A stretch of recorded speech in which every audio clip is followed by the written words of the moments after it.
आज का हमारा टॉपिक है स्विस संघीय संसद।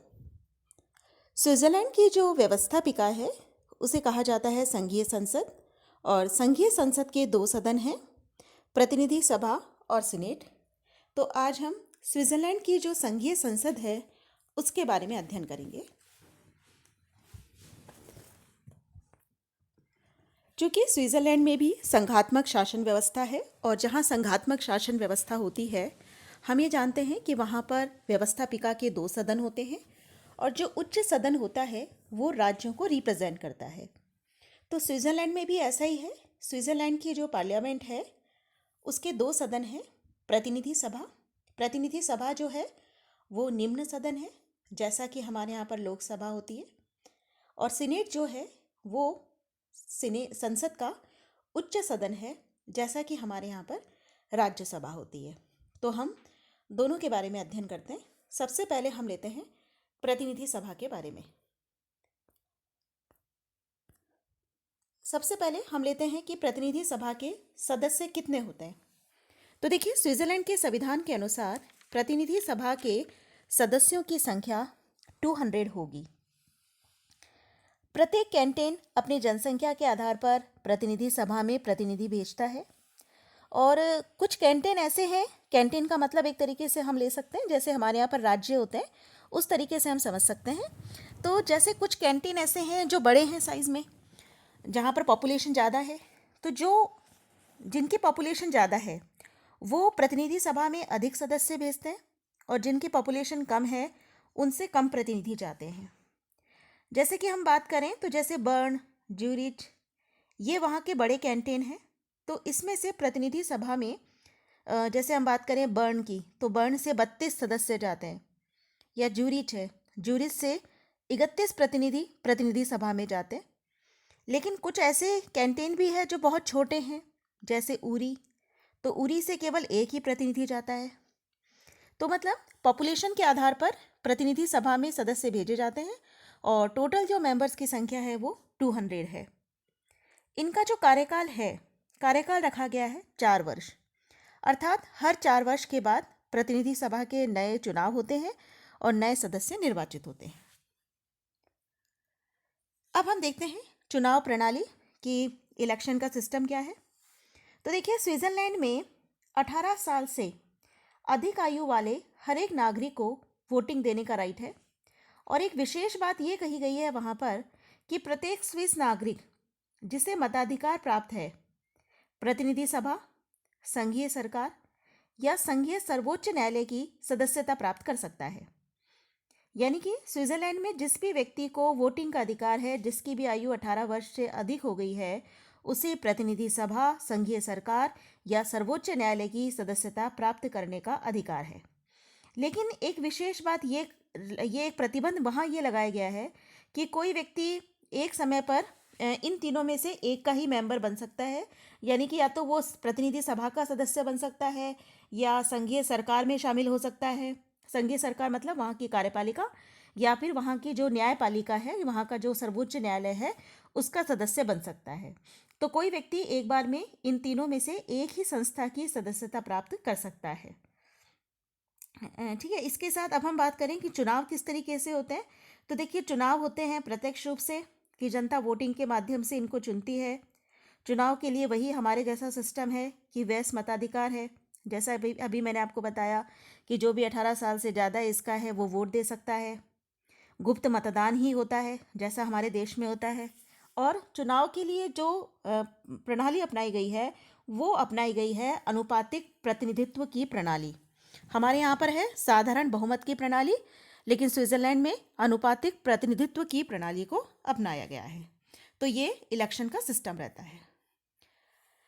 अब हम लेते हैं सीनेट। जैसा कि अभी मैंने आपको बताया कि सीनेट जो है वो उच्च सदन है। उच्च सदन होने के कारण ये राज्यों को रिप्रेजेंट करती है, मतलब राज्य यानी कि कैंटेन, वहाँ के कैंटेन को रिप्रेजेंट करती है। इसके सदस्यों की संख्या रखी गई है संविधान के अनुसार 46। अब देखिए क्या है कि स्विट्जरलैंड में कैंटेन दो तरह के होते हैं। एक तो होते हैं अर्ध कैंटेन और एक होते हैं पूर्ण कैंटेन। जो अर्ध कैंटेन है वो वहाँ पर है 6, और जो पूर्ण कैंटेन है वो 20 है। तो जो अर्ध कैंटेन है ना, अर्ध कैंटेन की अगर हम बात करें तो अर्ध कैंटेन में से सीनेट में जाता है एक प्रतिनिधि, और जो पूर्ण कैंटेन है 20, उनमें से जाते हैं 2 प्रतिनिधि। तो इस तरीके से टोटल 46 सीनेट के सदस्यों की संख्या होती है। और ये चीज़ आपको ध्यान रखनी है क्योंकि ये इम्पॉर्टेंट है, एग्ज़ाम में पूछी जाती है कि स्विट्ज़रलैंड में सीनेट के सदस्यों की संख्या कितनी होती है। तो ये आपको ध्यान रखना है कि 46 होती है। 46 में किस तरीके से विभाजन होता है ये भी आपको ध्यान रखना है कि 6 वहाँ पर अर्ध कैंटेन है, तो हर अर्ध कैंटेन से एक प्रतिनिधि जाएगा, और 20 वहाँ पर पूर्ण कैंटेन है, तो पूर्ण कैंटेन से 2 प्रतिनिधि जाएंगे। तो इस तरीके से टोटल 46 मेंबर वहाँ पर सीनेट के होते हैं। अब देखिए वहाँ पर क्या होता है कि सीनेट चूंकि राज्यों को रिप्रेजेंट करती है, इसलिए सीनेट के सदस्यों का जो चुनाव होता है उसका नियमन वहाँ के कैंटेन ही करते हैं। कैंटेन से मतलब एक तरीके से अभी जैसा मैंने आपको बताया कि स्टेट्स की जो भी चुनाव होते हैं उनका नियमन जो होता है वो कैंटेनों के द्वारा ही किया जाता है। अब हम बात करें कि ये चुनाव किस तरीके से होते हैं, तो देखिए अभी जैसे मैंने भी आपको बताया कि स्विट्ज़रलैंड का जो नया संविधान लागू हुआ है वो लागू हुआ था 1999 में।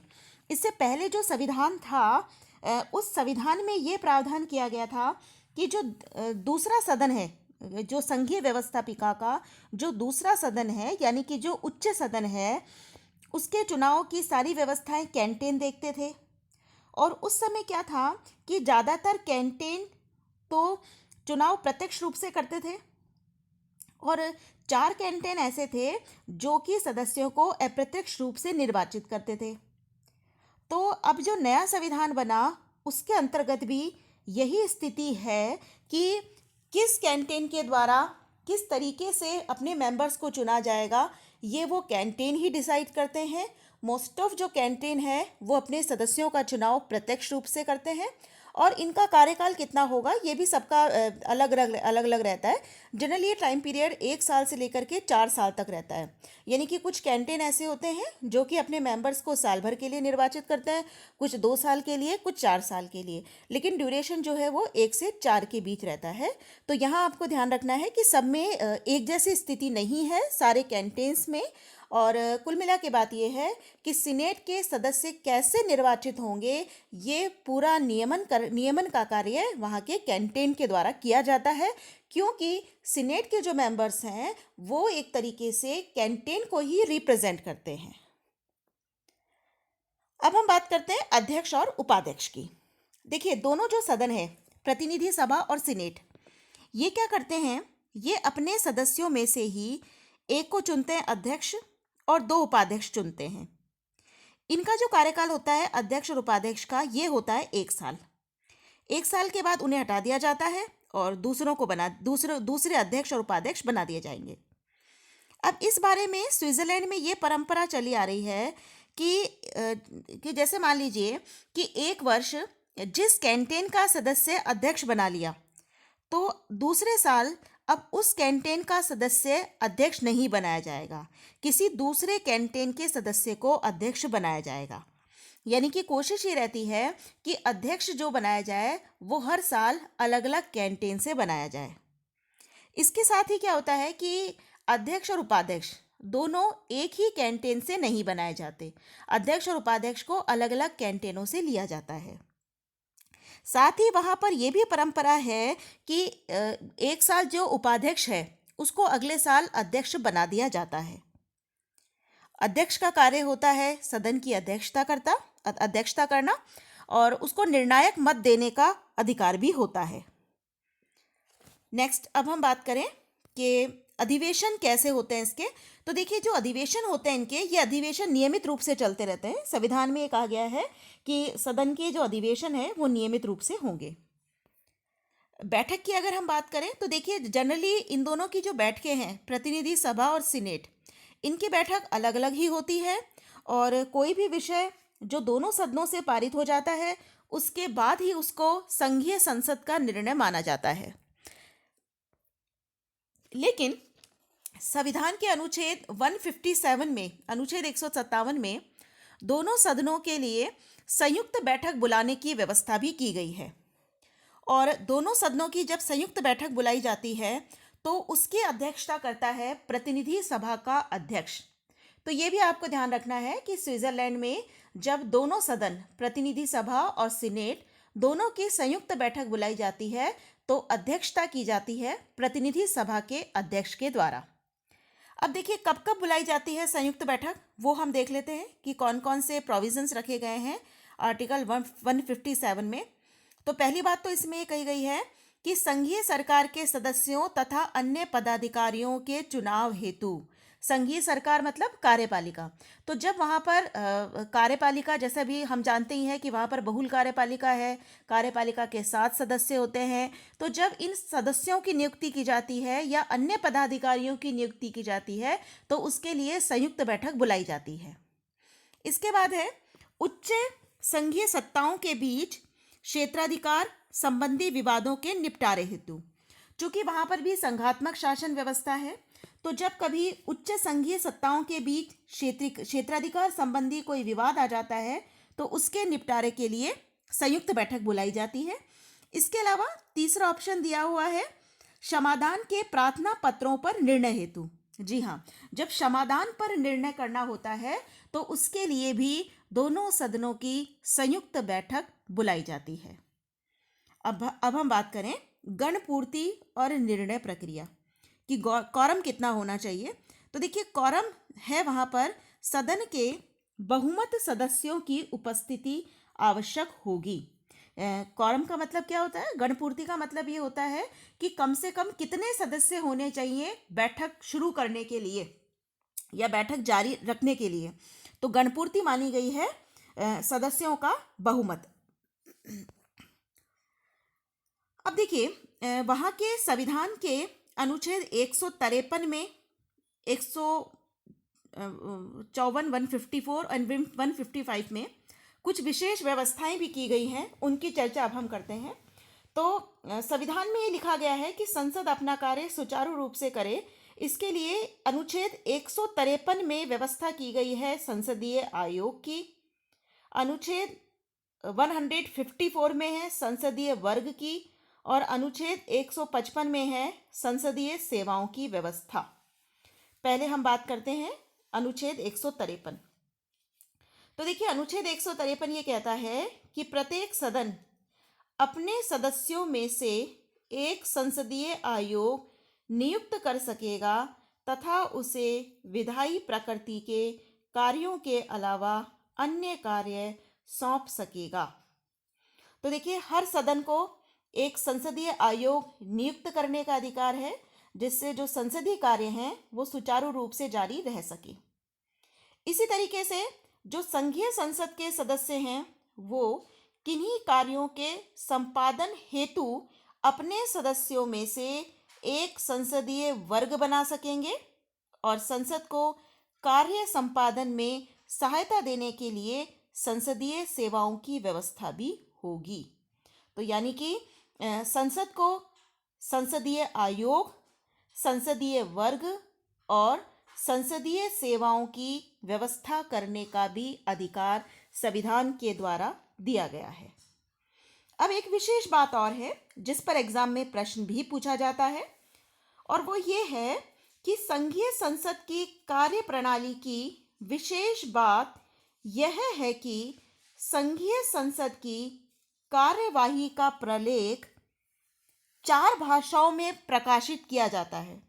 जैसा कि हम जानते हैं कि स्विट्जरलैंड एक बहुभाषी राज्य है और वहाँ पर 4 भाषाएं मेन है। तो जो भी संसद की कार्रवाई होती है, जो पूरा डॉक्यूमेंट्स होता है संसदीय कार्रवाई का, वो केवल एक भाषा में पब्लिश नहीं होता, वो 4 भाषाओं में पब्लिश होता है। और ऐसा केवल स्विट्जरलैंड ही ऐसा देश है जहाँ ऐसा होता है। और ये 4 भाषाएं कौन सी हैं ये आपको ध्यान रखना है क्योंकि एग्जाम में भी कई बार पूछा जाता है। तो ये 4 भाषाएं हैं जर्मन, फ्रेंच, इटालियन और रोमांच। तो इन 4 भाषाओं में ही संसदीय कार्यवाही का प्रलेख प्रकाशित किया जाता है।